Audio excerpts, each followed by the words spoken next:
Ay inaku po, ari po ang pagkain sa Pilipinas na hindi mo maiwas-iwasan. Lahat ng yan ay pinagbawalan ng doktor kay Rudy. Bakit ko naman siya susundin? Ang masama do kung wala akong pambayad. Meron naman na Nakaka-high blood daw ang pagkain nito. Aba, para sa akin, ang nakaka-high blood ay yung hindi makakatikin na rin. Ano yun, lalaway-laway ka na lang? Lalo na kapag dumaka din sa San Gabriel, din sa inihaw ni Kuya Combs.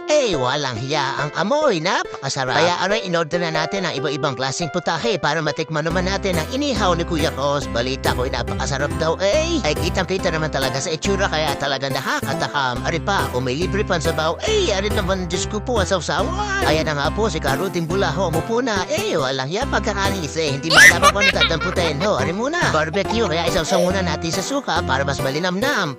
Walang yan, nakakatulo ng laway. Sunod naman, hoy. Niligtakan mo yata yung dugo. Hindi talaga si Karude, pero sige. Yan yata ang pisngi ng baboy o kaya yung maskara, pero hindi ako sigurado. Kayo na ang bahala magtama kung ano man po ang tamang tawag yan. Iba talaga ang ganito pagkain, nakakagana talaga, lalo na kapag ang suka ay masarap, lalo na kapag lalagyan mo ng sili. Naku po. At ari naman ang paborito ni Madam, ang isaw. Isa sa pinakamura, kaya dinamihan ko na rin ang bili. At lagi isaw-saw muna sa suka. Mas masarap kapag babad na babad sa suka bago mo isubok. At syempre, mas masarap kapag merong kanin. At ari naman ang pinakapaborito ko sa lahat, ang tinatawag nila na bulaklak. Ayan ang pinakapaborito ko, pero hindi ang bulaklak na pampupot. At susubo muna ulit ng kanin at hihigop tayo na napakasarap na sabaw ni Kuya Combs. Ang sabi nga, sabaw lang, ulam na. Ngayon, ay rin naman ang ating titikman, ang ulo ng manok. Ang masama na rin, hindi na natin alam kung babae o lalaki ang manok. Basta kahit ano pa ba yan, basta kain ko yan.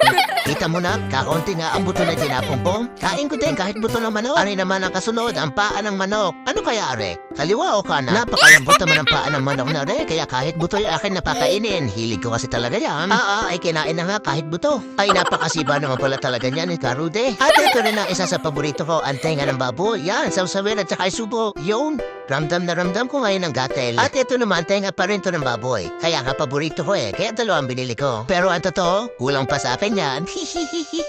Higop abaw na naman, si Rude. Ano na naman kinukuha mo diyan?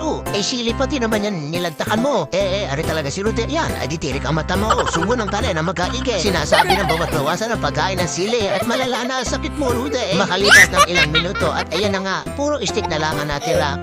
Ano nangyari? Susuka ka na yata. Ari naman si Karude, kabusugan. Ayan, dito lalaka ngayon. Ito na ang pinakamahirap na parte sa lahat, ang pagtakas dahil walang pambayad. Ayan na, hinarahan ka pa ni Kuya Combs. Tita, pwede bang pautang mo na nakalimutan ko ang aking pera? Kuya Combs, hello, kakaway-kaway ka dyan. Dahil wala tayong pambayad, may naisip ako dyan.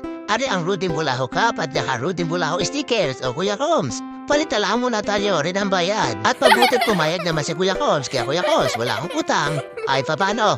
Bawit-bawit. Yan kayo. Isa sa pinaka-namimiss ng mga OFW, ang isaw-isaw. Napakasarap! Yahoo!